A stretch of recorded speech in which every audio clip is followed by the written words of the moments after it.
Bismillahirrahmanirrahim. Assalamualaikum warahmatullahi wabarakatuh. Alhamdulillahi rabbil alamin. Wal aqibatu lil muttaqin wala udwana illa 'alal zalimin. Wa asyhadu an la ilaha illallah wahdahu la syarika lah. Wa asyhadu anna Muhammadan 'abduhu wa rasuluh. Allahumma salli wa sallim ala nabiyyina Muhammad wa ala alihi wa sahbihi wa man ihtada bihadihi wastana bisunnatihi ila yaumiddin, amma ba'd. Kaum muslimin dan muslimat rahimani wa rahimakumullah, kita lanjutkan kajian Bulughul Maram, masih pada bab nawaqidul wudu, perkara-perkara yang membatalkan wudu. Qala al-mu'allif rahimahullahu ta'ala, penulis Al-Hafidh Ibnu Hajar rahimahullahu ta'ala mengatakan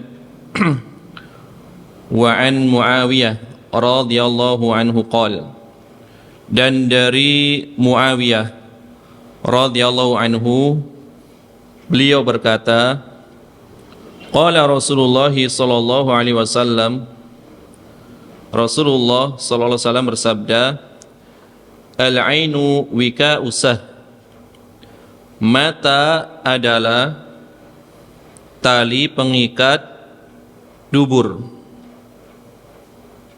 Jadi mata diserupakan dengan benang yang biasanya digunakan untuk mengikat botol atau yang sejenisnya, tempat air. Al-ainu wika'usah, mata itu sebagai tali pengikat dubur. Fa idza namatil ainani istatlaqa alwika'u, apabila kedua mata tertidur maka terlepaslah ikatan tersebut. Rawahu Ahmad, hadis ini diriwayatkan oleh Imam Ahmad bin Hanbal. Wa Tabarani, dan diriwayatkan pula oleh Imam At-Tabarani. Wa zada, dan Imam At-Tabarani memberikan tambahan, wa man nama falyatawadda, dan barang siapa yang tertidur hendaknya dia berwudu. Wa hadhihi ziyadah fi hadzal hadits 'inda Abi Dawud min hadits Ali duna qawlihi istatlaqa al-bika'u. Adapun tambahan yang semisal ini, tambahan yang lafaznya semisal ini, itu juga diriwayatkan oleh Imam Abu Daud dari hadisnya Ali radhiyallahu anhu. Hanya saja tidak ada tambahan lafaz istatlaqa al-bika'u. Ya. Tali tersebut terlepas. Ya, tidak ada tambahan, tali tersebut terlepas. Wa fi kilal isnadain dha'fun, akan tetapi dari dua hadis ini yang masing-masing ada sanadnya yang lengkap, kedua-duanya ada kelemahan. Ya, ini beberapa riwayat yang digabung oleh Al-Hafidh Ibnu Hajar Al-Asqalani rahimahullah ta'ala. Ini panjang-panjang aslinya riwayatnya dari berbagai kitab dan dari berbagai sahabat, dari beberapa orang sahabat, cuma digabung, diambil inti dari hukum yang bisa diambil dari hadis tersebut.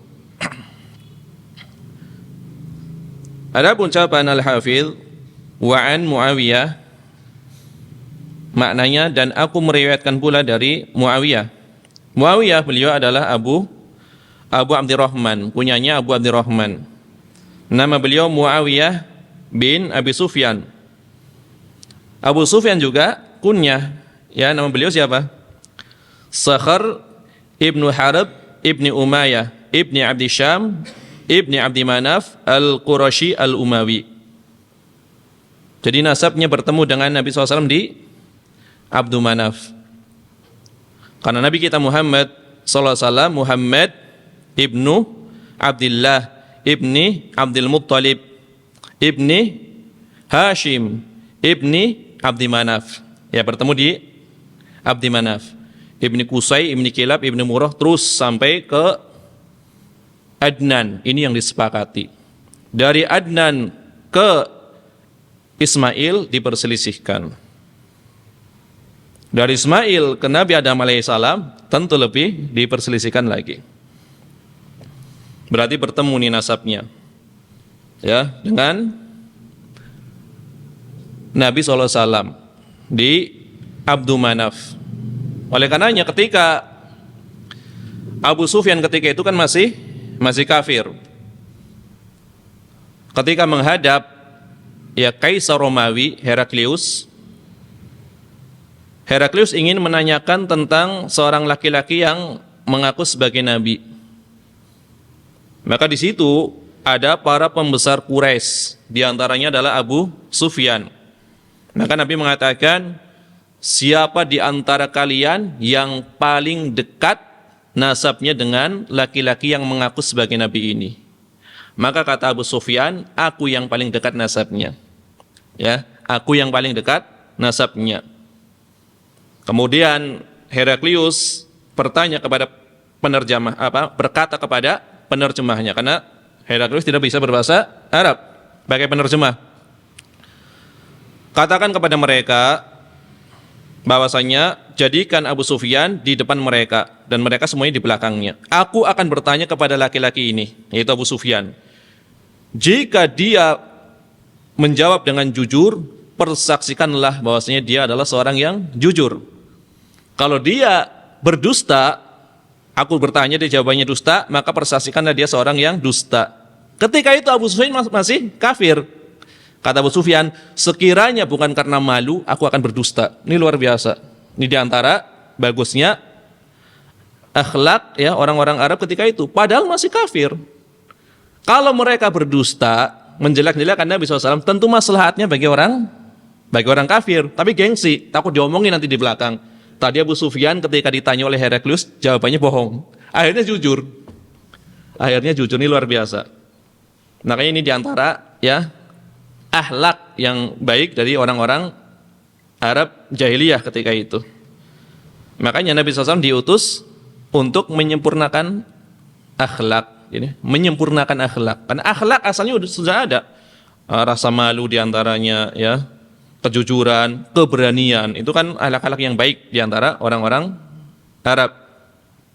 Maka biasanya di pelajaran-pelajaran adab itu kan ada syair al-jahili. Syair-syair dari orang-orang jahiliyah itu masih dipelajari, tapi yang berkaitan dengan akhlak-akhlak yang baik. Ya, diantaranya adalah keberaniannya. Suku ini adalah suku yang pemberani, kemudian yang ini adalah yang jujur, kemudian setia dan seterusnya.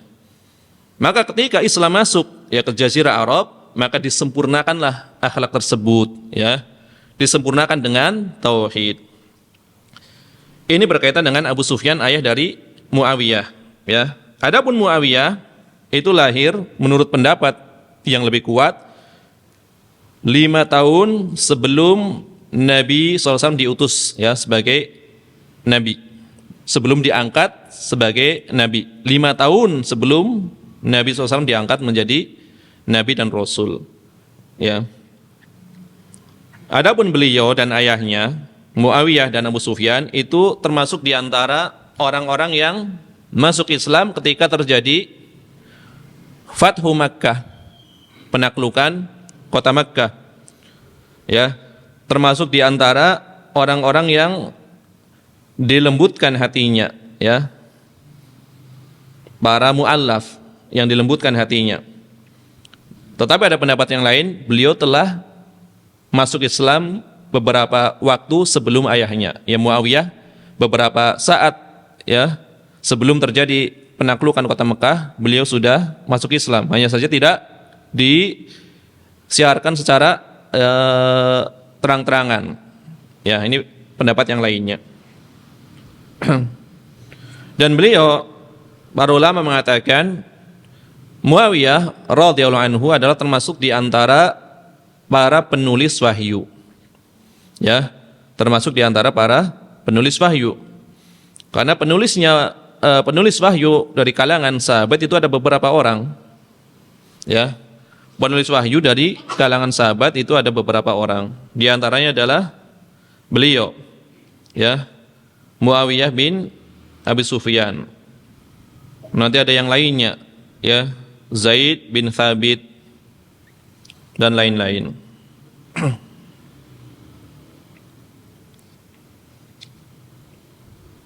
Kemudian, ya,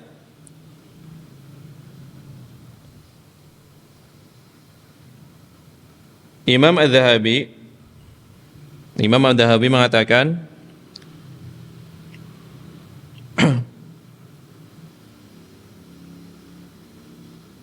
bahwasanya beliau menulis, ya, surat atau beberapa, ya, perjanjian yang dilakukan antara Nabi SAW dengan orang-orang Arab. Jadi selain menulis wahyu, beliau juga menjadi sekretaris Nabi SAW di dalam apa? Dalam masalah surat menyurat beliau antara orang-orang Arab, ya. Beliau yang menulisnya. Jadi menulis wahyu sekaligus menulis surat-surat Nabi SAW yang berkaitan dengan, ya, kesepakatan atau perjanjian dengan orang-orang Arab. Adapun di antara keutamaan beliau adalah seorang yang faqih, yang paham di dalam permasalahan agama. Ada sebuah hadis dari Ibnu Abi Mulaikah bahwasanya Ibnu Abbas radhiyallahu anhuma pernah ditanya berkaitan dengan kebiasaan Muawiyah radhiyallahu anhu. Dikatakan kepada Ibnu Abbas, "Hal laka fi Amiril Mukminin Muawiyah fa innahu ma autara illa biwahidah." Bagaimana pendapatmu tentang Muawiyah? Ketika itu telah menjadi Amirul Mukminin. Telah menjadi Amirul Mukminin. Ya. Bagaimana pendapatmu tentang Muawiyah? Dia itu terbiasa sholat witir 1 rakaat saja. Ya. Mereka bertanya kepada ahli fikihnya, itu Ibnu Abbas radhiyallahu anhu. Apa pendapatmu tentang Amirul Mukminin Muawiyah? Dia kalau sholat witir cuma 1 rakaat. Bagaimana pendapatmu? Faqala, maka Ibnu Abbas menjawab, innahu faqihun. Dia itu orang yang faqih. Ya. Dia adalah orang yang faqih. Jadi maknanya apa yang beliau lakukan, yang Muawiyah lakukan, itu ada sandarannya dari sunnah. Kan boleh berwitir 1 rakaat. Berwitirlah 1 rakaat jika engkau mau, atau 3 rakaat, atau berapa? 5 rakaat, atau 7 rakaat, atau 9 rakaat, atau maksimal 11 rakaat, itu witir. Ya. Kemudian Muawiyah bin Abi Sufyan ini beliau menjadi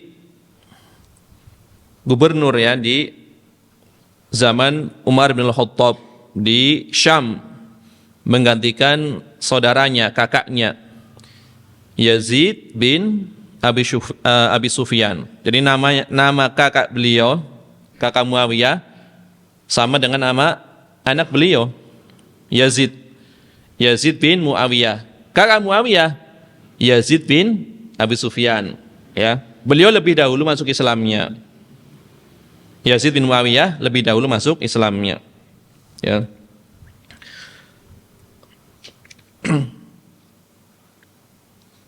Dan beliau senantiasa, ya,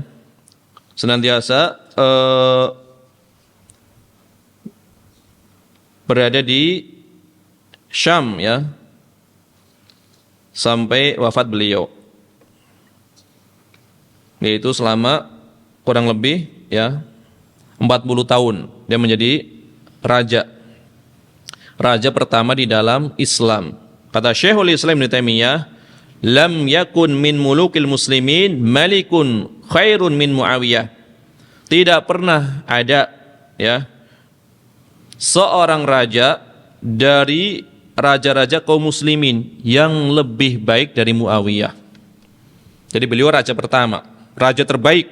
Belum pernah ada seorang raja di antara raja-rajanya kaum muslimin yang lebih baik keadaannya daripada Muawiyah bin Abi Sufyan. Ini pernyataan dari Syekhul Islam Ibnu Taimiyah. Wala kana an-nas fi zamani malikin minal muluk khairan minhum fi zamani Muawiyah. Dan tidak ada ya orang terbaik pada zaman raja-raja yang lebih baik daripada keadaan orang di zaman kerajaan Muawiyah radhiyallahu anhu. Ini tentunya adalah dari zaman Muawiyah ke sini, bukan sebelum zaman Muawiyah. Tentu zaman Abu Bakar lebih utama, zaman Umar lebih utama, zaman Utsman lebih utama, zaman Ali lebih utama. Maksudnya dari zaman Muawiyah kemudian setelahnya, yaitu generasi setelahnya, maka tidak ada ya zaman di mana terdapat para raja yang lebih baik orang-orangnya dibanding di zaman pemerintahan Muawiyah bin Abu Sufyan. Ya, ini raja terbaik berarti. Ya. Bukan dinisbatkan kepada zaman Khulafaur Rasyidin, tentu jauh ya keadaannya. Karena semakin zaman semakin kesini adalah semakin buruk keadaannya, ya, kualitasnya semakin lebih buruk daripada kualitas orang yang lebih dekat zamannya dengan Nabi Sallallahu Alaihi Wasallam. Dan beliau dijuluki pula sebagai Khalul Mu'minin, Khal al-Mu'minin, Khal paman dari pihak ibu, ya. Kenapa dijuluki sebagai pamannya kaum muslimin? Karena kakak beliau yaitu Ummu Habibah, atau namanya adalah siapa? Nama aslinya Romlah bintu Abi Sufyan. Nah, itu kakak beliau yang kunyahnya Ummu Habibah. Itu adalah salah satu di antara Ummul Mukminin, salah satu di antara istri Rasulullah sallallahu alaihi wasallam. Maka beliau dijuluki sebagai Khalul Mukminin, pamannya orang-orang yang beriman. Dan banyak lagi keutamaan beliau, ya. Dan beliau adalah di antara orang yang banyak difitnah, terutama oleh orang-orang Syiah, ya, karena perseteruan beliau dengan sahabat yang mulia Ali bin Abi Thalib. Padahal, ya, perselisihan antara dua kelompok besar ini itu disebabkan karena masalah ijtihad, ya, masalah ijtihad. Masing-masing berusaha mengamalkan apa yang benar dari dalil. Makanya Ibnu Abbas itu kan berada di pihak Ali bin Abi Thalib. Ketika mengomentari keadaan Muawiyah, dia membenarkan bahwasanya seorang yang mati dalam keadaan dizalimi, yaitu Utsman bin Affan, walinya berhak menuntut darahnya, kan seperti itu. Sedangkan kerabatnya Utsman siapa ketika itu? Muawiyah. Maka menuntut siapa yang membunuh Utsman untuk diadili. Ini berhak dan dibenarkan oleh Ibnu Abbas. Dan Ali tentu mengetahui. Ali bin Abi Thalib tentu mengetahui hal tersebut. Cuma karena keadaan pemerintahan sedang kacau ketika itu, maka ijtihad Ali bin Abi Thalib ingin membenahi pemerintahan dulu. Setelah pemerintahan stabil, baru nanti akan dicari siapa pembunuh Utsman. Tetapi ya, namanya zaman fitnah, ketika ada permasalahan itu ada yang menghembuskan fitnah, sehingga akhirnya terjadi kesalahpahaman, sehingga menimbulkan banyak korban jiwa. Ini adalah diantara fitnah, ujian yang menimpa kaum muslimin. Ya, makanya dikatakan ketika Hasan masih kecil kan pernah dipangku oleh Nabi SAW. Adapun anakku ini, maksudnya cucuku ini, yaitu Hasan, dia adalah sayyid, seorang pemimpin yang nanti akan menyatukan, mendamaikan dua kelompok besar dari kaum muslimin yang bertikai. Jadi dua kelompok besar dari kaum muslimin, bukan orang kafir. Maka nanti ketika Hasan melihat perselisihan ini, Hasan bin Ali itu memberikan kekuasaannya kepada Muawiyah. Setelah Muawiyah menjadi raja pertama, maka terjadi jamaah, tahun persatuan, tidak ada perselisihan lagi. Ya, tahun persatuan tidak ada perselisihan lagi. Intinya banyak. Ya, keutamaan beliau sangat banyak. Cukuplah beliau ya mempunyai keutamaan karena beliau adalah diperintahkan oleh Nabi SAW sebagai penulis wahyu. Apabila keutamanya hanya satu ini maka sudah mencukupi. Atau yang lebih dari itu, cukuplah beliau bersahabat dengan Nabi SAW, itu sudah menunjukkan keutamaan. Hanya sekedar bersahabat, apalagi berperang bersama Nabi SAW. Bahkan Nabi SAW mengatakan, pasukan pertama umatku yang mengarungi lautan. Karena kan di zaman Umar bin Khattab atau zaman sebelumnya belum pernah ada ya ekspedisi yang mengirim pasukan keluar dengan menggunakan apa? Menggunakan kapal ya di air. Belum pernah. Bahkan di zaman Umar nggak mau. Karena mereka orang-orang Arab bukan orang yang ahli di dalam bukan orang-orang yang ahli dalam masalah kelautan ya. Maka khawatir atas keselamatan kaum muslimin. Umar bin Khattab khawatir. Maka di zaman berikutnya nanti Muawiyah sebagai panglima perangnya. Nabi mengatakan, tentara umatku yang nanti menyeberangi lautan, ya mengarungi lautan dalam rangka berjihad, bagi mereka adalah surga. Ternyata siapa? Pemimpinnya adalah Muawiyah bin Abu Sufyan. Nah, ini maka banyak orang-orang setelahnya yang meragukan keutamaan beliau. Sehingga sempat ada yang membandingkan. Ya, kita mengetahui seorang khalifah yang adil dari kalangan tabi'in siapa? Umar bin Abdul Aziz. Ini kan seorang yang sangat adil. Umar bin Abdul Aziz, seorang yang zuhud, ya.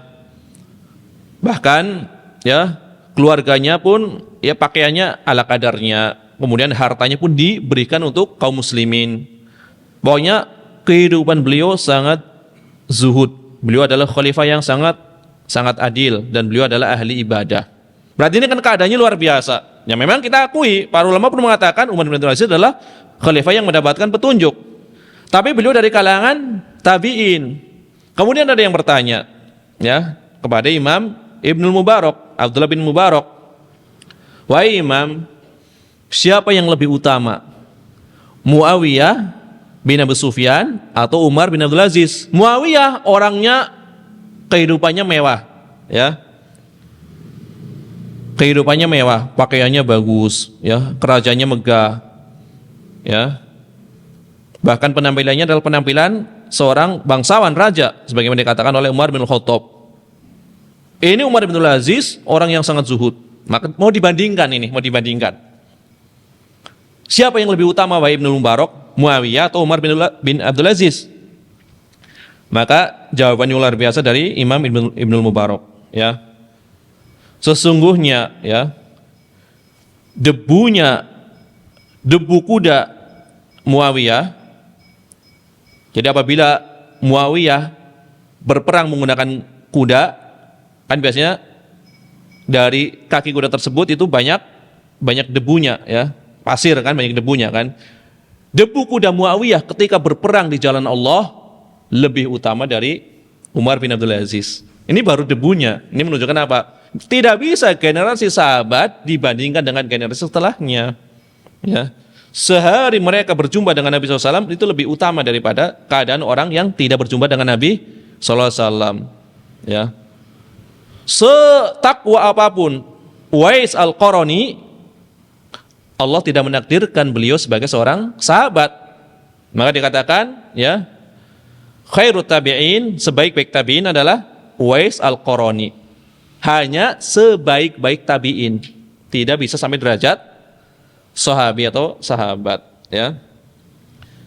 Ya, ini yang perlu diterangkan kepada kaum muslimin, ya.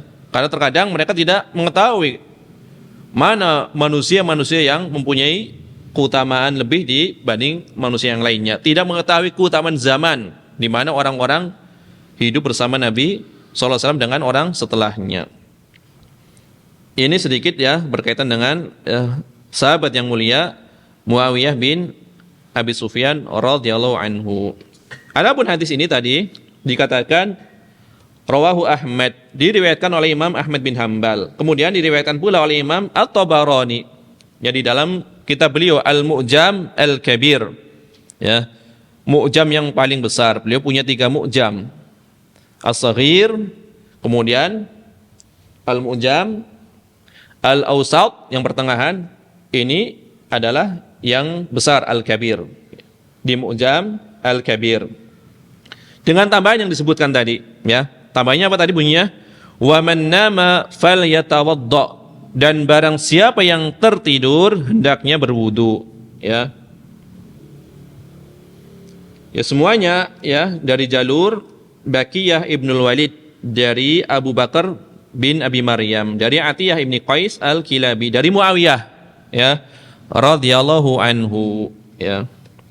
Tetapi dikatakan tadi di ujungnya apa?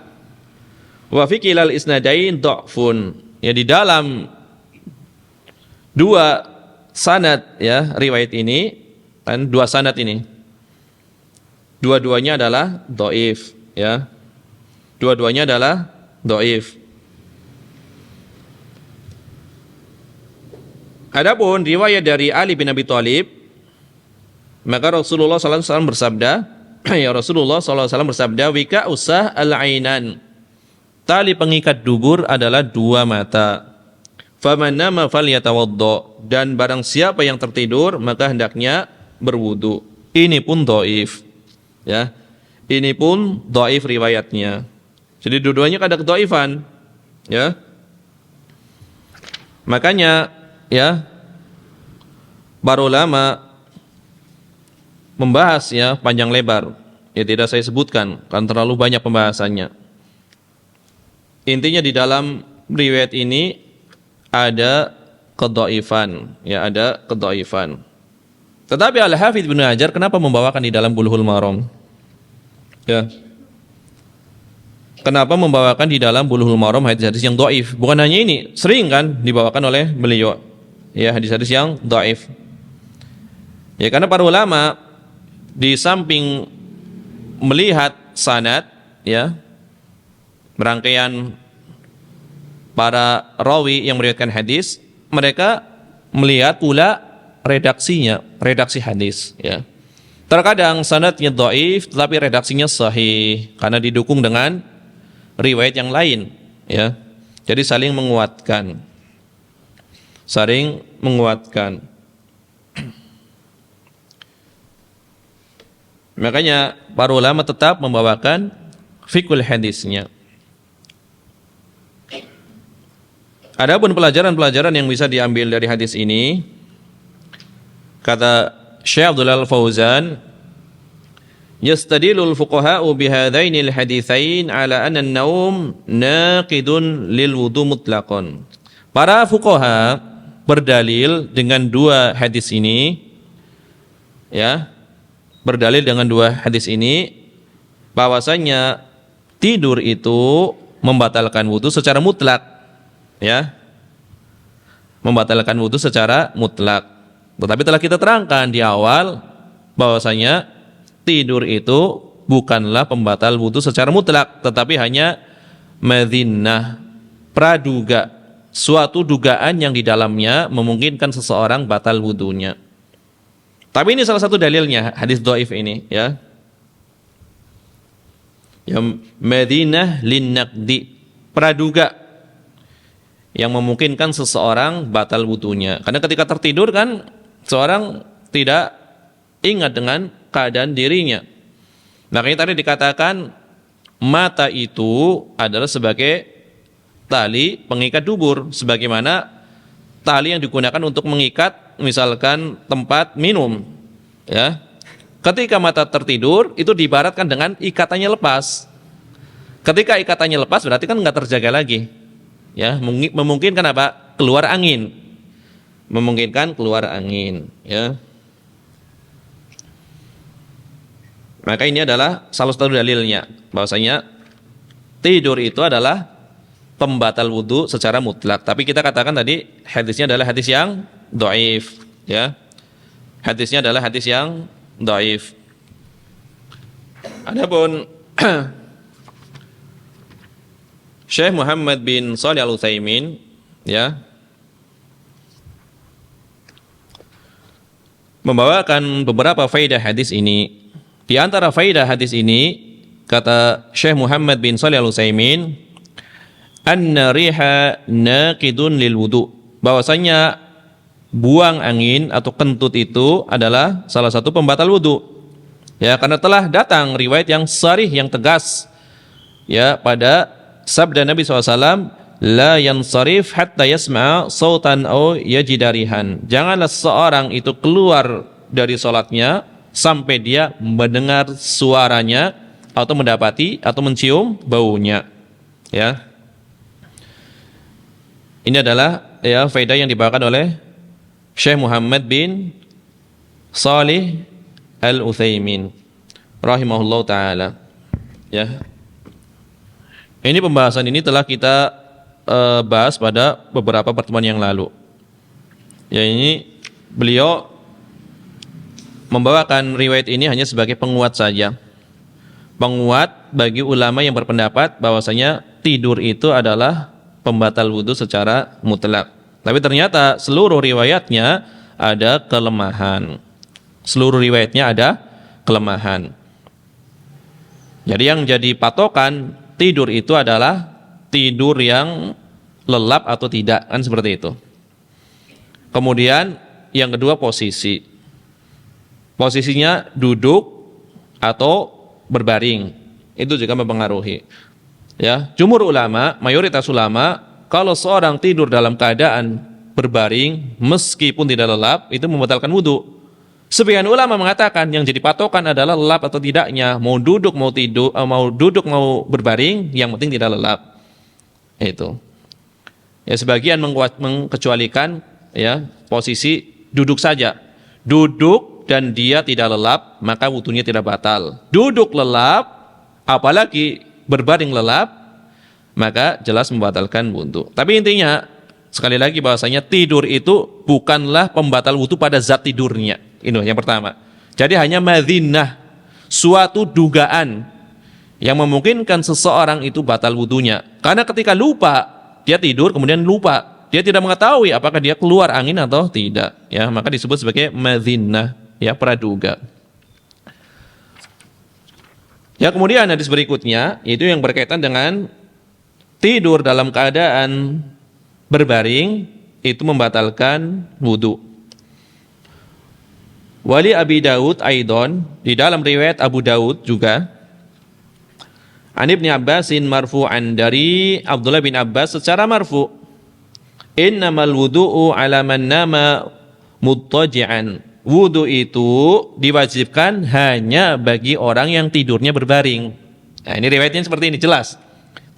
Wudu itu hanyalah wajib bagi orang yang tidur dalam kondisi berbaring, ya.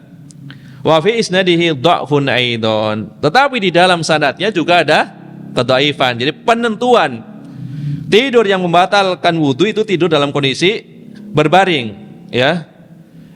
Penentuannya kan jelas ini. Tetapi ternyata riwayatnya juga dhaif, ya. Riwayatnya juga dhaif.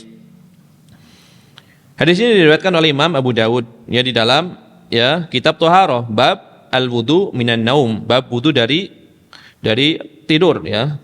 Wudu disebabkan karena tidur, ya. Riwayat lengkapnya dari Ibnu Abbas bahwasanya Rasulullah SAW ketika itu melaksanakan sholat, kemudian beliau tertidur, ya, bahkan beliau mengeluarkan ya suara dari mulutnya. Biasa beliau tertidur kan mendengkur tapi ringan, ya. Beliau kalau tidur itu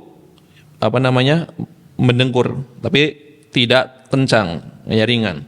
Intinya beliau sholat kemudian tertidur dan beliau mengeluarkan suara dari mulutnya. Kemudian beliau bangun, kemudian beliau sholat tanpa berwudu lagi, ya. Beliau tertidur dalam kondisi tidak berbaring tetapi tentunya, ya. Sholat kemudian beliau sujud, ya. Sujud kemudian tertidur. Ini riwayat, tapi ini kan riwayat dhaif, ya. Beliau sujud, kemudian beliau tertidur. Kemudian beliau mengeluarkan suara dari mulutnya. Tertidur intinya. Berarti ini posisi tidur bukan dalam kondisi berbaring, ya. Di sini beliau dalam kondisi ya, sujud. Dikatakan anna Rasulullah sallallahu alaihi wasallam kana yasjudu wa yanamu wa yanfukh. Bahwasanya Rasulullah SAW ketika itu sedang sujud dan beliau tertidur. Kemudian beliau mengeluarkan suara. Thumma yaqumu fayusalli wa la yatawadda. Kemudian dia bangun dari tidurnya dan langsung melaksanakan salat tanpa berwudu lagi. Qala, ya, maka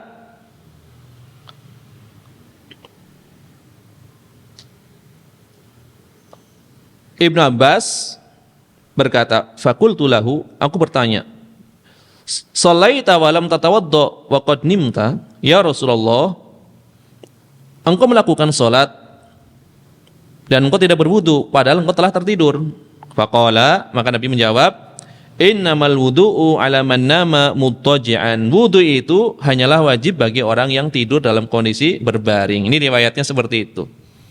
Jadi pertanyaan Ibnu Abbas kepada Nabi SAW, beliau tertidur dalam posisi sujud, ya. Jadi posisinya bukan berbaring, tetapi posisinya sedang sujud. Ketika ditanyakan, kenapa engkau sholat ya Rasulullah tanpa didahului wudu padahal engkau telah tertidur? Maka Nabi mengatakan, wudu itu hanyalah wajib bagi orang yang tertidur dalam kondisi berbaring, ya. Tetapi Imam Abu Dawud, ya, yang meriwayatkan hadis ini, wudu itu bagi orang yang tertidur berbaring, beliau mengomentari riwayat yang dibawakan.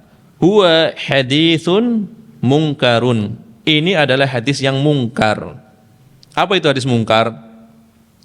Hadis mungkar itu adalah sebuah hadis yang dhaif, yang lemah, menyelisihi hadis yang sahih. Jadi berarti nanti ada hadis yang sahih menyelisih riwayat yang lebih sahih. Itu ada. Berarti hadis syadz. Kalau ini hadisnya lemah, sudah lemah, isinya menyelisih riwayat yang sahih, disebut sebagai hadis yang mungkar. Ini hadis yang mungkar. Ini kata Imam Abu Dawud. Padahal beliau bawakan di dalam Sunan Abu Dawud. Jadi tidak mesti seorang ulama yang memasukkan hadis di dalam kitabnya itu beramal dengan hadis tersebut. Tidak mesti. Buktinya ini Imam Abu Dawud membawakan riwayat ini, bahkan mengomentari ini adalah hadis yang mungkar. Banyak contohnya. Beberapa hadis yang dibawakan oleh Imam Malik, ternyata Imam Malik tidak berdalil dengan riwayat yang dibawakannya. Tentu tujuan beliau, ya, untuk menerangkan, ya, kepada orang-orang bahwasanya beliau meninggalkan hadis tersebut pasti ada sebabnya. Artinya meninggalkan riwayat tersebut itu dengan ilmu. Jangan sampai dituduh Imam Malik tidak mengetahui riwayat tersebut. Maka saya bawakan, kata Imam Malik, di dalam kitab Muwatta, riwayat yang tidak aku amalkan, agar diketahui aku meninggalkan riwayat ini karena ilmu, karena sebab yang lainnya. Sehingga orang-orang jahil tidak mengatakan, paling belum sampai hadis kepada Imam Malik. Jangan sampai orang-orang jahil mengatakan seperti itu. Aku tahu hadisnya, hanya saja aku tidak berdalil dengan ini. Karena mungkin ada sebab-sebabnya, diantaranya adalah kelemahan di dalam sanadnya. Maka dibawakan di dalam kitab Muwatta, tetapi tidak beliau amalkan. Nah, ini begitu pula yang dilakukan oleh Imam Abu Dawud dan imam-imam yang lainnya, ya. Dan imam-imam yang lainnya. Bahkan tidak usah jauh-jauh. Kalau kitab yang isinya hadisnya bercampur, ada hadis sahih, ada hadis hasan, ada hadis dhaif, apalagi hadis palsu, itu jelas. Pasti nggak mungkin semuanya diamalkan. Kita nggak usah berbicara kitab yang seperti itu modelnya. Kita berbicara kitab yang judulnya sahih. Apa? Sahih Bukhari dan Sahih Muslim. Ternyata pada beberapa riwayat di dalam Sahih Bukhari dan Muslim ada riwayat-riwayat yang dhaif.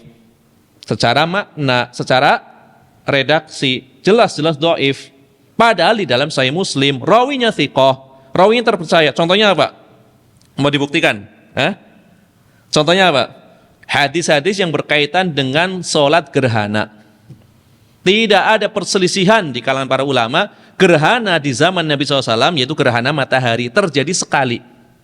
Terjadi sekali gerhana matahari. Berarti apa? Sholat yang dilakukan oleh Nabi SAW berapa kali? Sekali. Kaifiatnya berarti sama atau beda? Caranya? Berarti sama. Ternyata di dalam Sahih Muslim, di kitab Sahih Muslim, riwayatnya berbeda-beda. Ada yang rukunya 2 kali. Setiap rakaat rukunya 2 kali. Ada yang setiap rakaat rukunya 3 kali. Dan ada beberapa riwayat yang lainnya. Padahal sholatnya sekali. Ya kan? Sholatnya jelas-jelas sekali. Ternyata riwayatnya berbeda-beda. Ada yang jumlah rukunya totalnya menjadi 6 kali. Ada yang totalnya menjadi 5 kali. Ya, ada yang 4 kali, ini yang paling sahih. Kemudian ada beberapa riwayat yang bunyinya Nabi membaca seukuran Al-Baqarah. Kalau seukuran berarti dikira-kira, berarti bacanya pelan. Nah, ini sebagian ulama berpendapat seperti itu, bacanya pelan kalau gerhana matahari. Tapi ada riwayat yang tegas, Nabi membaca surat Al-Baqarah, berarti keras karena ditegaskan. Padahal semuanya sahih riwayatnya, tidak ada yang dhaif ini. Baik yang terang-terangan Nabi membaca Al-Baqarah riwayatnya sahih, atau Nabi membaca seukuran surat Al-Baqarah juga sahih. Tuh.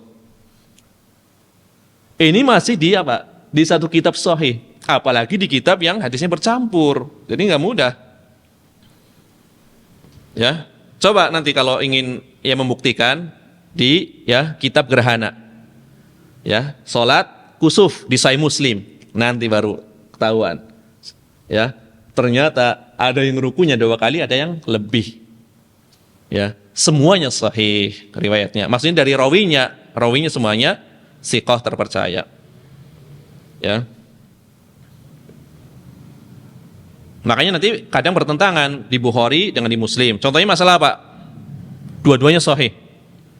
Riwayat Bukhari tentang masalah yang berkaitan dengan ruqyah. Ya, kan Nabi SAW pernah diperlihatkan umat-umat yang nanti di ujungnya bahwasanya di antara umatku itu kan ada berapa? 70.000 orang yang masuk surga tanpa hisab, tanpa adab. Kemudian para sahabat itu berbincang siapa mereka. Akhirnya Nabi bertanya, apa yang kalian perbincangkan? Akhirnya Nabi mengatakan, humul ladina la yastarqun. Mereka adalah orang-orang yang tidak meminta diruqyah. Tetapi di riwayat yang lain, riwayat Bukhari, bunyinya bukan la yastarqun, la yarqun. Mereka adalah orang-orang yang tidak meruqyah. Nah, beda enggak? Tentu beda. Yang satu riwayatnya, mereka adalah orang-orang yang tidak meminta ruqyah. Riwayat Bukhari yang lain, mereka adalah orang-orang yang tidak meruqyah. Nah, berarti apa? Yang satu pelaku ruqyahnya yang membacakan, yang satu yang dibacakan, kan seperti itu. Dua-duanya sahih secara sanad maksudnya. Ya. Tetapi ketika dikumpulkan dalil-dalilnya, maka riwayat yang mahfud, yang sahih adalah humul ladina la yastarqun. Mereka bukanlah orang-orang yang meminta diruqyah. Riwayat yang la yarqun ada riwayat yang syadz. Hadis yang sahih tetapi menyelisih riwayat yang lebih sahih. Jadi hukumnya sebagai hadis apa? Dhaif, walaupun sanadnya sahih. Nah, ini jadi nggak sembarangan, asal sanad sahih pasti bisa diamalkan. Atas hadisnya sahih langsung bisa diamalkan. Dikumpulkan dalil-dalil ini para ulama. Ini tugas para ulama. Ya tidak semudah itu. Ya, tidak semudah itu. Ternyata semuanya di kitab sahih, ya. Contohnya dari tadi di Sahih Bukhari dan Sahih Muslim. Ini riwayat innamal wudu'u 'ala man nama muttaji'an. Wudu itu hanya berlaku, hanya diwajibkan. Wudu itu hanyalah diwajibkan atas orang yang tidur dalam kondisi berbaring. Ya. Dalam kondisi berbaring. Ini hadisnya adalah hadis yang dhaif, ya. Adapun pelajaran-pelajaran yang bisa diambil dari hadis ini, ya kalau hadisnya sahih, pelajaran-pelajarannya adalah al-haditsu dalilun ala anna an-naum ya hala wad'il janbi 'ala al-ardi naqidun lil wudu. Hadis ini sebagai dalil kalau sahih bahwasanya tidur dalam keadaan meletakkan lambungnya di bumi, yaitu berbaring, ya, benar kan? Berbaring kan kalau ya, bahasa Indonesia berbaring benar kan? Ya. Meletakkan lambungnya di bumi, yaitu berbaring, itu adalah membatalkan wudu, ya. Kenapa dikhususkan yang membatalkan wudu adalah dalam kondisi berbaring? Karena itu kebanyakannya, ya, aghlabiyah, kebanyakannya. Umumnya orang yang tidur dalam kondisi berbaring itu biasanya tidurnya lelap kan gitu. Biasanya tidurnya lelap, ya. Ini kalau kita katakan hadisnya sahih, kalau maknanya sahih. Tapi ternyata apa? Hadisnya adalah hadis yang dhaif secara sanad maupun redaksinya, ya. Sebagaimana telah berlalu, ya. Jadi yang jadi patokan berarti apa? Tidurnya adalah dari keadaannya, lelap atau tidak lelap. Ini adalah di antara pendapat para ulama, ya. Sebagaimana telah kita bahas. Ini adalah beberapa, ya, pelajaran yang berkaitan dengan, ya, tidur sebagai pembatal wudu. Yang lebih tepatnya sebagai madhinnah, praduga yang memungkinkan seseorang batal wudunya. Ya, marilah kita lanjutkan hadis berikutnya, ya, biar selesai ini bab membatalkan wudu, kita cepatkan saja. Ya, empat riwayat lagi, tapi langsung kita bahas semuanya. Ya, pembahasan terakhir di bab pembatal wudu. Ini riwayatnya adalah pengulangan dari riwayat terdahulu, ya. Maka nanti banyak kritikan ketika Al-Hafidz membawakan riwayat ini, nanti setelahnya dikritik karena ini sama dengan riwayat terdahulu. Ya, kenapa tidak digabungkan riwayatnya, kan seperti itu. Nah, kan yang lebih utama ketika riwayat maknanya semisal ditempatkan di satu tempat saja gitu, biar langsung. Ternyata ini dipisah oleh Al-Hafidz, malah diletakkan di akhir. Yaitu yang berkaitan dengan, ya, seorang yang dibuat ragu-ragu oleh syaitan, ya, di dalam sholatnya, ragu-ragu dia batal atau tidak. Ini yang membuat keraguan ini adalah syaitan. Ya. Qala al-mu'allif rahimahullah ta'ala wa 'an Ibnu Abbas radhiyallahu anhuma, dari Abdullah bin Abbas radhiyallahu anhuma, anna Rasulullah sallallahu alaihi wasallam qala, bahwasanya Rasulullah sallallahu alaihi wasallam bersabda, ya'ti ahadakumus syaitanu fi sholati. Syaitan itu akan senantiasa mendatangi salah seorang di antara kalian di dalam sholatnya. Jadi syaitan itu senantiasa mendatangi setiap dari kalian yang sholat. Jadi setiap sholat selalu didatangi syaitan. Berbeda ketika adzan, kabur kalau adzan. Mendengar suara adzan, syaitannya kabur karena khawatir bersaksi. Maka syaitan ketika mendengar muadzin mengumandangkan adzan, dia menutup pendengarannya, ya. Menutup telinganya, kemudian dia berbalik ke belakang dengan mengeluarkan durot, suara kentut yang kencang. Ya. Jadi syaitan kentut. Jadi Allahu Akbar, ibaratnya gitu. Syaitan langsung kentut dengan suara yang sangat kencang ke belakang biar tidak mendengar. Kenapa? Kalau mendengar nanti dia akan dipaksa untuk bersaksi. Ini keutamaan muadzin, keutamaan orang yang mengumandangkan adzan. Dari sinilah para ulama berbeda pendapat. Lebih utama mana seorang muadzin atau imam? Ini para ulama berbeda pendapat. Imam Ahmad bin Hambal, ini pendapat resmi di dalam mazhab Hambali, muadzin lebih utama daripada imam. Ya. Muadzin lebih utama daripada imam. Adapun jumhur ulama, imam lebih utama daripada muadzin. Kenapa? Karena ketika Nabi SAW memerintahkan adzan, hendaklah salah seorang di antara kalian adzan. Tidak disebut kriteria khusus. Sedangkan ketika menjadi imam, ya, yang menjadi imam adalah yang paling qari. Qari ini para ulama berbeda pendapat. Apakah yang paling banyak hafalannya atau paling faqih? Yang jelas ada kriteria khusus. Ya. Yang paling qari yang menjadi imam. Sedangkan ketika adzan, hendaknya salah seorang di antara kalian adzan. Berarti tidak ditentukan qari atau enggak, yang penting mau adzan. Seperti itu. Cuma ini pembahasannya panjang. Banyak para ulama yang menguatkan adzan lebih utama. Ulama zaman sekarang pula. Di antaranya adalah Syekh Muhammad bin Shalih Al-Utsaimin. Tentu dengan membawakan syawahid, ya, penguat dalil-dalil hal tersebut. Ya, kayak misalkan kalau memang adzan lebih utama, kenapa para khalifah yang mulia tidak menjadi muadzin? Disebutkan riwayat Umar bin Khattab pengen adzan sebenarnya.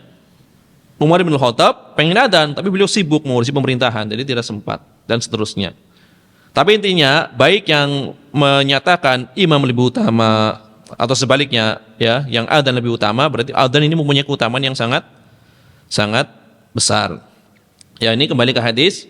Setan mendatangi salah seorang di antara kalian, ya, di dalam salatnya. Ya, setiap salah seorang di antara kalian salat, syaitan pasti akan mendatanginya. Wa yanfukhu fi maq'adatihi fayukhayyalu ilaihi annahu ahdath. Kemudian syaitan itu meniup di bagian bawah anggota tubuhnya, yaitu di bagian pantat, yaitu duburnya. Ditiup-tiup duburnya itu. Menurut riwayat ini, ya, mendatangi seorang yang sholat, ditiup-tiup itu bagian apa? Bagian pantatnya, yaitu bagian duburnya. Kemudian dihayalkan kalau dia kentut. Biasanya itu kalau sholat, kayak ada yang keluar. Ini mungkin hampir setiap orang pernah mengalami berarti. Kayaknya keluar angin, ya. Kayaknya buang angin. Mungkin, ya, pernah semua, ya, mengalami. Seakan-akan kayak kentut. Ini dihayalkan karena ditiup oleh syaitan, sehingga dihayalkan apakah dia berhadas atau tidak. Padahal tidak berhadas. Walam yuhdis. Dia tidak berhadas, cuma dihayalkan kayaknya keluar angin, gitu. Maka ini solusinya, kata Nabi SAW, fa idza wajada dzalik fala yansarif hatta yasma sautan aw yajida rihan. Jika seorang mengalami hal tersebut, maka janganlah dia keluar dari salatnya, tetap lanjutkan salatnya sampai dia mendengar suaranya atau mendapati baunya, mencium baunya. Ini kalau memang tidak terasa atau ragu-ragu, bukan kentut kecil, jangan salah paham, ya. Karena ya sebagaimana pada pertemuan yang lalu ada poster kentut kecil tidak membatalkan wudu karena nggak mendengar. Bukan masalah mendengarnya. Kalau antum benar-benar merasa keluar walaupun nggak ada suaranya, ini maksudnya orang yang ragu-ragu, ya. Ini maksudnya adalah orang yang ragu-ragu, kayaknya keluar. Padahal ragu-ragu itu jangan keluar dari sholat sampai dia benar-benar mendengar suara atau mendapati baunya. Maksudnya apa? Sebagai takkid, benar-benar sebagai apa? Sebagai tanda keyakinan kalau dia benar-benar keluar angin.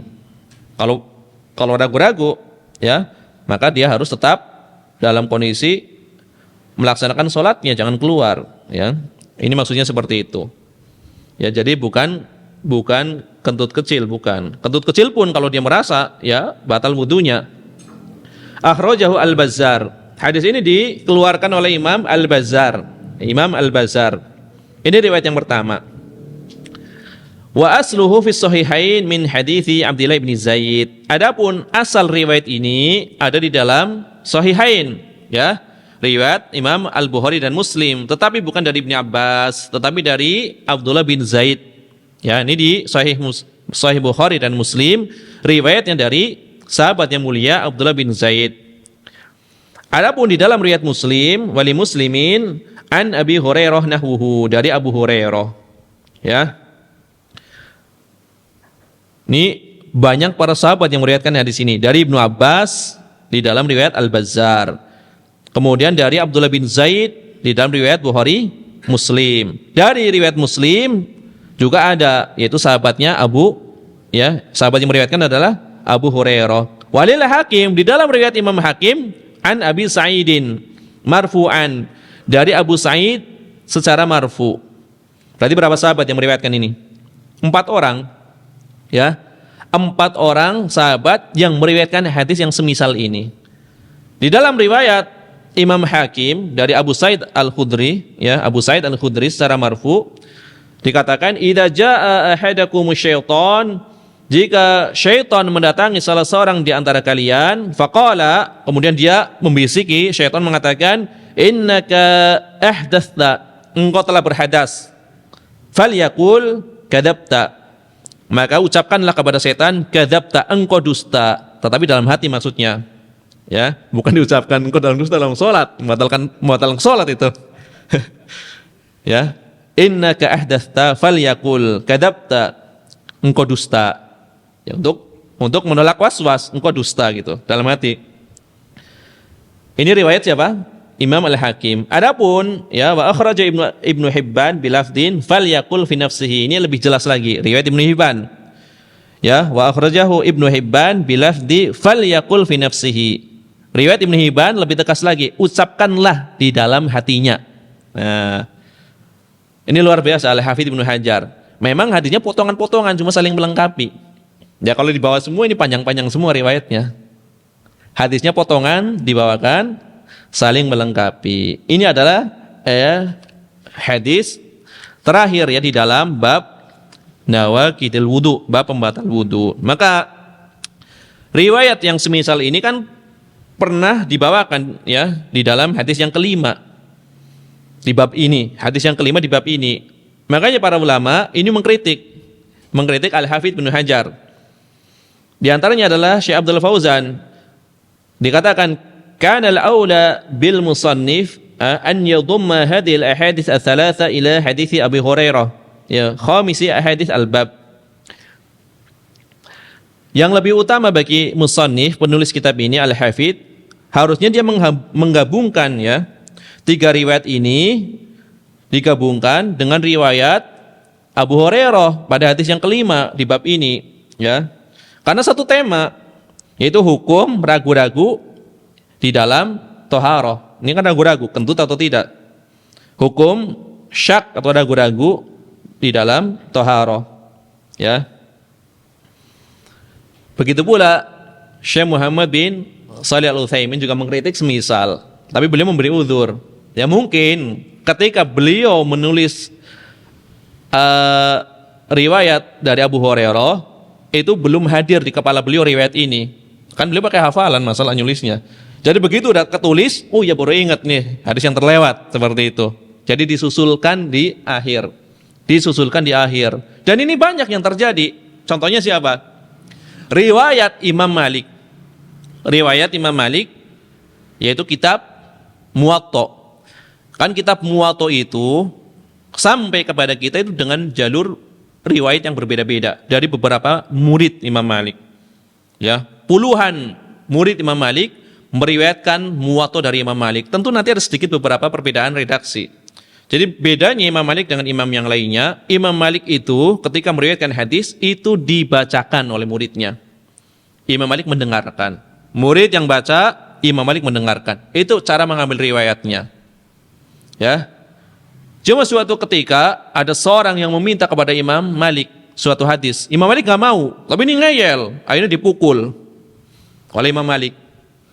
Imam Malik, aku pengen dengar engkau mengatakan langsung, hadatsana fulan, telah menceritakan kepada kami fulan. Imam Malik kesel, ya, dipukullah laki-laki tersebut. Terus, ya, beberapa kali. Kemudian Imam Malik, laki-laki ini mengatakan, wahai Imam Malik, engkau telah menzolimiku. Memukul saya. Kenapa saya dipukul? Saya cuma minta riwayat, kenapa saya dipukul? Terus kata Imam Malik, terus bagaimana cara menebusnya? Ya kan? Setiap satu pukulan, riwayat darimu. Tapi langsung engkau yang mengatakan. Maksudnya riwayatnya bukan saya yang baca, engkau yang meriwayatkan dari Syekh Anda, seperti itu. Maka riwayatnya menggunakan redaksi, ya, misalkan haddatsana fulan, telah menceritakan fulan. Ini yang ngomong Imam Malik. Berarti riwayatnya lebih bagus daripada riwayat yang dibacakan, karena ini syekhnya langsung yang ngomong. Setelah selesai, ya udah pukul lagi Imam Malik biar saya tambah lagi riwayatnya. Ya, jadi pengen dipukul lagi biar riwayatnya Imam Malik yang ngomong. Nah ini luar biasa. Jadi beda, ya. Kalau dikatakan misalkan akhbarana Malik, itu belum tentu Imam Malik yang ngomong langsung, ya. Tapi kalau haddatsani, telah menceritakan kepada aku, ya memang Imam Malik langsung, ya, yang bercakap-cakap langsung. Jadi riwayatnya lebih bagus daripada riwayat yang membaca. Begitu juga Imam Syafi'i. Ketika datang kepada Imam Malik, Imam Syafi'i kan telah menghafal Muwatta dulu. Ya, cuma beberapa hari. Dikatakan kurang lebih 19 hari beliau menghafal Muwatta. Imam Syafi'i tentu ketika itu masih remaja, ya belasan tahun umurnya. Paling baru sekitar ya berapa 12 atau 13 tahun. Maka datang kepada Imam Malik atas rekomendasi para ulama. Kemudian kata Imam Malik, wahai anak kecil, siapa yang ingin membacakan riwayat untukmu? Jadi biasanya kalau ada murid yang masih junior, nanti seniornya yang membacakan. Nanti Imam Syafi'i mendengarkan, kan masih kecil. Kata Imam Syafi'i, saya sendiri yang mau membaca.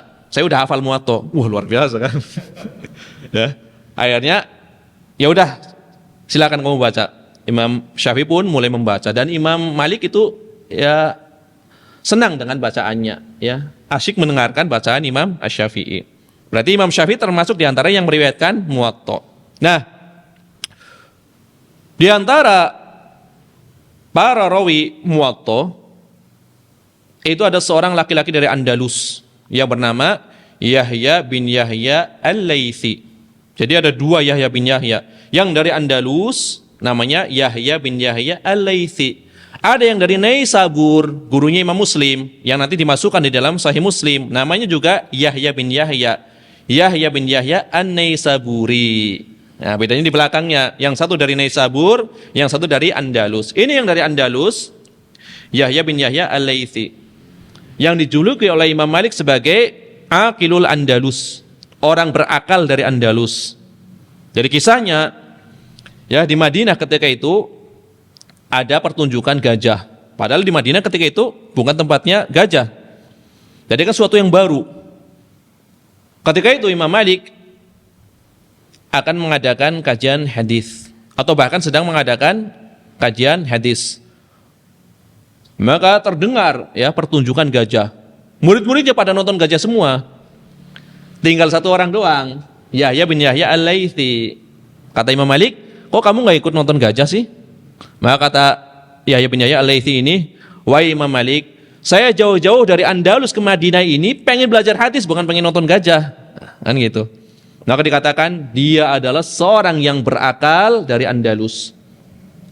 Maka Yahya bin Yahya Al-Laitsi ini bukan hanya mewarisi ilmu hadisnya Imam Malik, tetapi mewarisi ilmu fikihnya. Adapun Yahya bin Yahya An-Naisaburi hanya mengambil riwayatnya, bukan fikihnya. Riwayatnya saja. Ini Yahya bin Yahya Al-Laitsi mengambil dua-duanya. Riwayat hadis berikut apa? Fikihnya. Nah, riwayat beliau adalah termasuk di antara riwayat yang asalnya tidak lengkap. Bahkan tidak semuanya beliau mendengar langsung dari Imam Malik. Berbeda dengan sebagian riwayat, kayak riwayatnya Muhammad bin Hasan Asy-Syaibani. Semua riwayatnya langsung dari Imam Malik. Ini kadang dari orang lain. Kadang dari orang lain baru ke Imam Malik. Yahya bin Yahya Al-Laitsi. Tapi ini adalah riwayat yang paling dihikmat oleh para ulama. Nah, di bagian kitab Wuqutus Shalat, karena Imam Malik membuka kitabnya bukan kitab Toharoh, berbeda dengan kebanyakan fuqaha. Imam Syafi'i dalam Al-Um, kitab Toharoh. Yang lainnya juga kitab Toharoh. Imam Malik enggak. Kitab pertamanya adalah Wuqutus Shalat, waktu-waktu sholat. Ya, kitab waktu-waktu sholat. Baru kitab Toharoh, baru kitab sholat. Dibedakan. Waktu-waktu sholat, Toharoh, baru sholat. Tapi baik waktu sholat maupun toharoh berkaitan dengan syarat, ya, syarat sahnya sholat.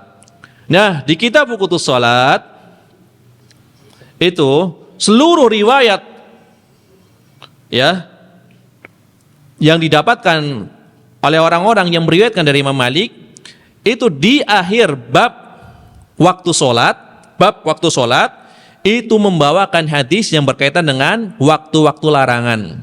Kan ada waktu larangan, ya, setelah asar, kemudian ketika matahari pas di tengah, kemudian ya setelah subuh, kan gitu. 3 waktu larangan. Semuanya membawakan hadis yang berkaitan dengan waktu-waktu terlarang. Ya pas diletakkan di kitab waktu-waktu sholat. Tetapi Yahya bin Yahya al-Laitsi terluput dari riwayat ini. Terluput dari riwayat ini. Ada 4 hadis kurang lebih yang tidak beliau masukkan di kitab Wuqutus Shalat. Kemudian beliau masuk ke kitab Toharo, terus sampai ke kitab Shalat, udah banyak banget ini, udah puluhan hadisnya. Setelah selesai kitab Shalat, kan waktu Shalat, kemudian Toharo baru kitab Shalat.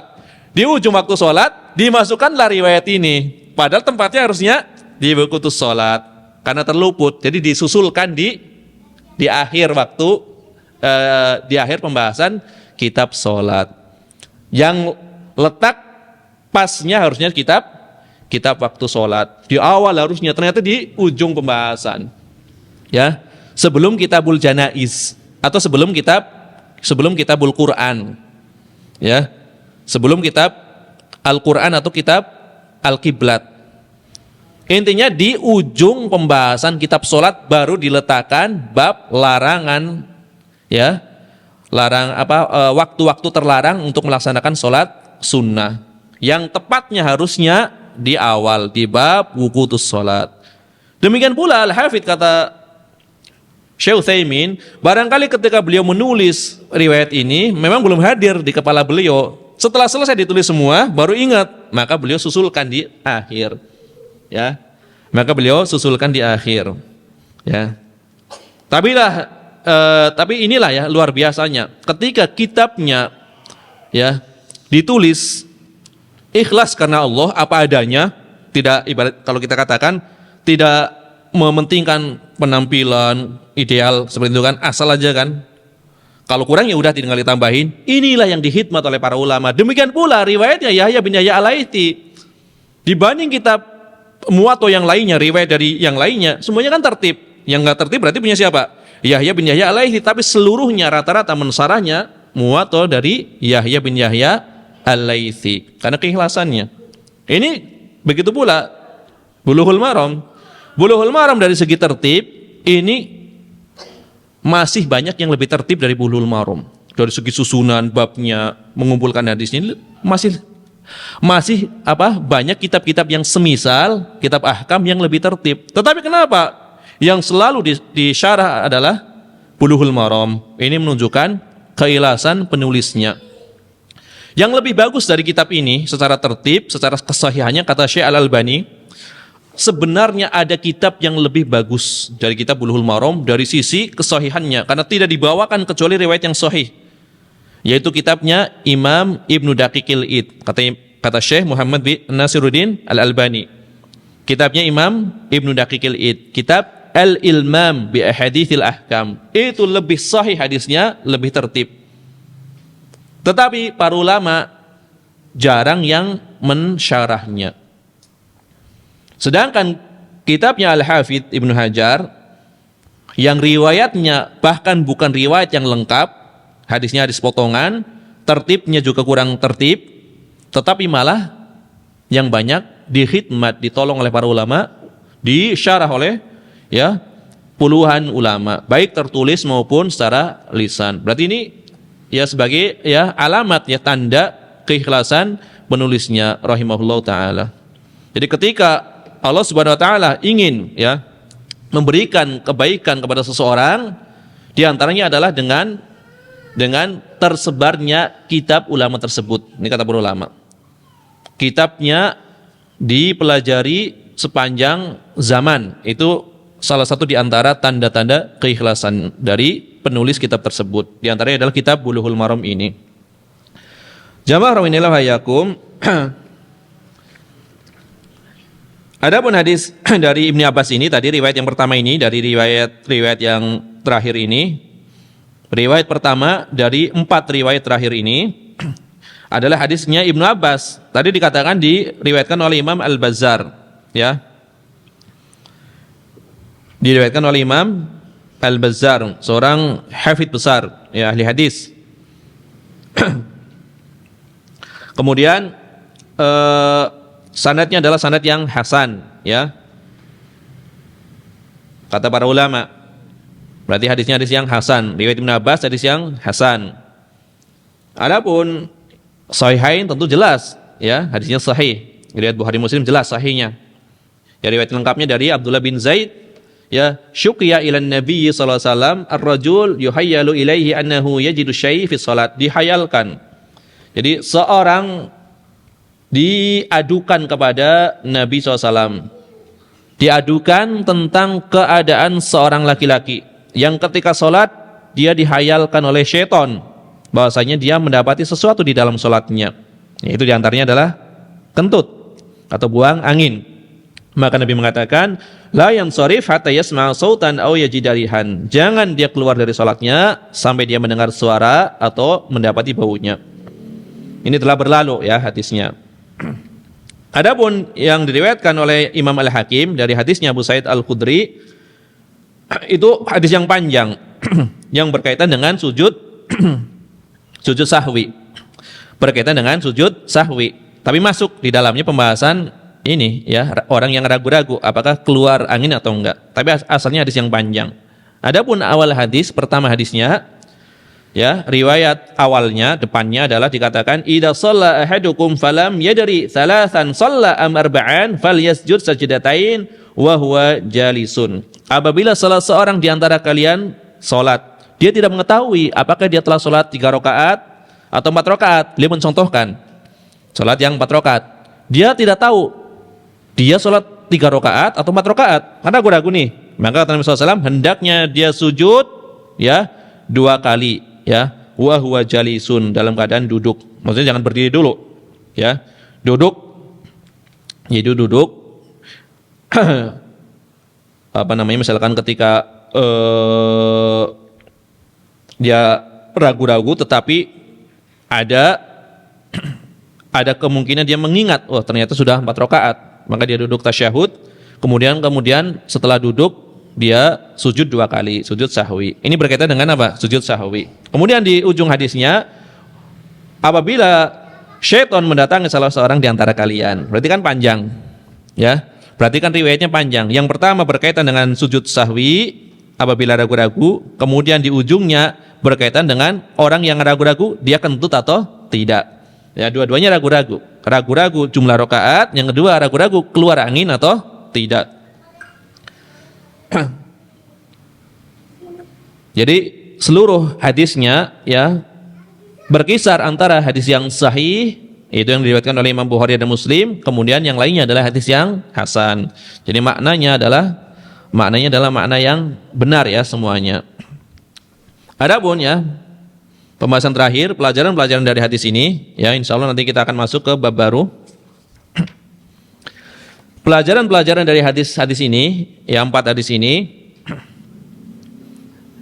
Hadis Ibnu Abbas dan yang setelahnya ya memberikan faedah bahwasanya seorang yang dalam kondisi telah berwudu, kemudian dia sholat, tetapi dia ragu-ragu apakah wudunya atau batal, maka wudunya dihukumi masih masih tetap ya dalam keadaan dia toharoh, dihukumi masih dalam kondisi toharoh. Karena hukum asal sesuatu adalah tetap keadaannya sebagaimana keadaan awal. Keadaan awalnya apa? Dia ketika mau sholat, keadaan telah bersuci.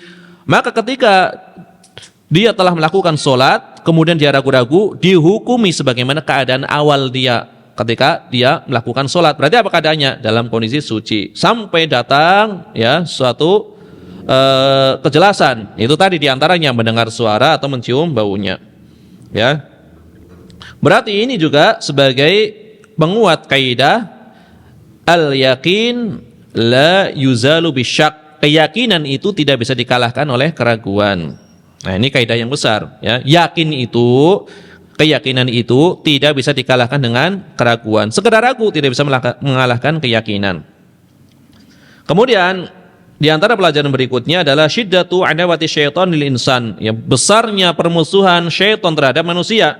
Di antaranya apa? Wadzalika bi ifsadi ibadatihi, ya. Wadzalika bi ifsadi ibadatihi, yaitu dengan cara ingin merusak ya ibadah seorang hamba. Wala siyama as-salat wa ma yata'allaqu biha. Ya terutama yang berkaitan dengan salat ya. Apalagi ya masalah sholat dan yang berkaitan dengan sholat tersebut tentu ingin dirusak oleh syaitan. Karena salat adalah di antara ibadah yang paling dicintai oleh Allah Subhanahu wa taala. Kedudukannya adalah kedudukan yang kedua setelah syahadatain. Bahkan cukuplah salat itu mempunyai kedudukan, karena para ulama berbeda pendapat bagi orang yang meninggalkan salat meskipun tidak mengingkarinya. Kalau mengingkari sudah tidak dibahas, jelas kafirnya. Ini orang yang tidak mengingkari salat tetapi dia malas. Para ulama berbeda pendapat, dia kafir atau muslim. Berarti apa? Perbedaan pendapat ulama tentang status seorang yang meninggalkan salat dalam keadaan sekedar malas ini menunjukkan besarnya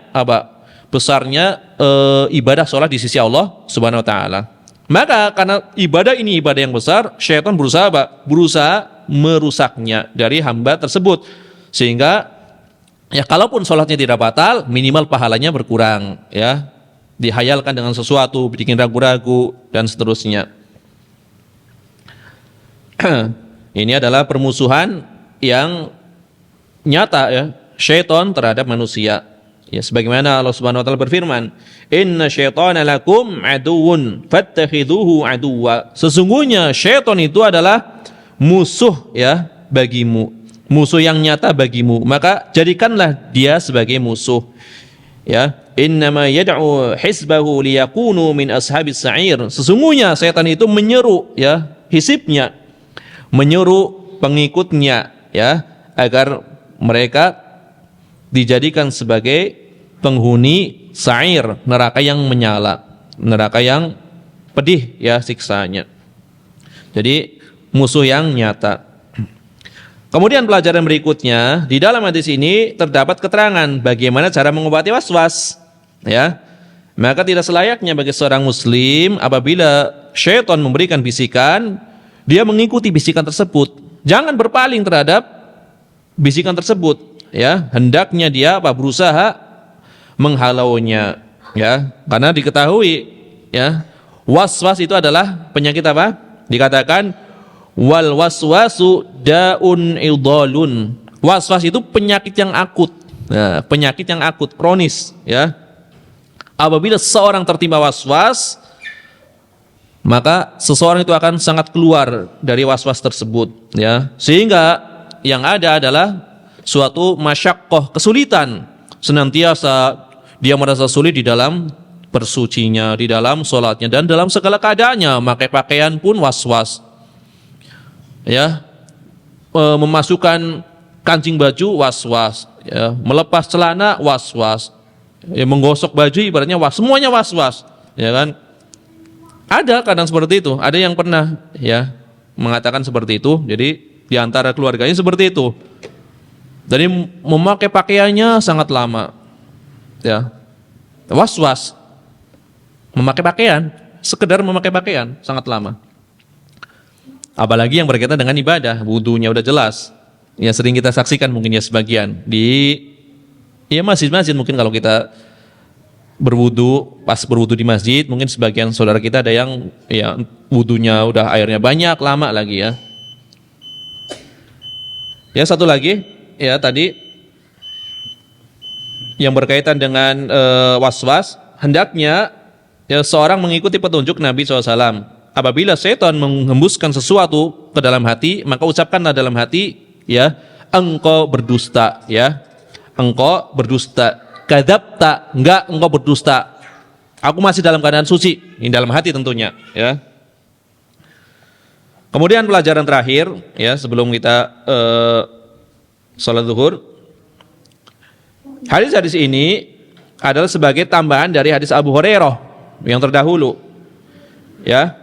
Yang pertama yang berkaitan dengan at-tasrih, suatu pernyataan tegas bi anna hadhihi syukuk fi thaharah minasyaiton, bahwasanya ragu-ragu di dalam masalah thaharah ini yang dialami oleh seorang yang bersuci ini adalah dari syaitan. Ini yang pertama.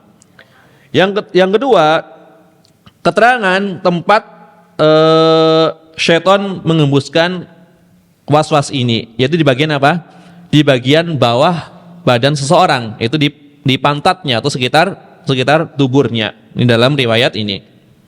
Kemudian yang ketiga adalah, ya, keterangan bagaimana thariqah atau cara, ya, keluar dari was-was atau ragu-ragu ini, yaitu dengan cara apa? Mendustakan syaitan. Tadi dikatakan kadzabta, engkau dusta, seperti itu.